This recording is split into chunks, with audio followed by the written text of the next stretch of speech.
21শে জুলাই তৃণমূল কংগ্রেসের শহীদ দিবস। এই বিশেষ দিনটির সাথে তৃণমূল কংগ্রেসের সকল নেতাকর্মীর আবেগ জড়িত। এদিন ধর্মতলায় শহীদ সমাবেশে যোগ দিতে রাজ্যের সমস্ত জায়গা থেকে তৃণমূল নেতাকর্মীরা আজকে এসে হাজির হন।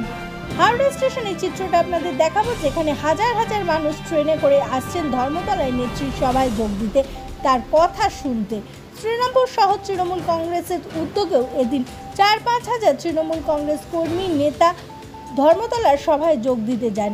হাওড়া স্টেশনে আমরা পেয়ে গেলাম হুগলি শ্রীরামপুর তৃণমূল কংগ্রেসের সাংগঠনিক জেলা সভাপতি অরিন্দম গুইন, সহসভাপতি গৌরমোহন দে, হুগলি শ্রীরামপুর সাংগঠনিক মহিলা তৃণমূল কংগ্রেসের সহসভানেত্রী বেলা দে, শ্রীরামপুরের পৌরপ্রধান গিরিধারী সাহা, শ্রীরামপুর শহর তৃণমূল কংগ্রেসের সভাপতি সন্তোষ কুমার সিং সহ সকল কাউন্সিলর বৃন্দকে।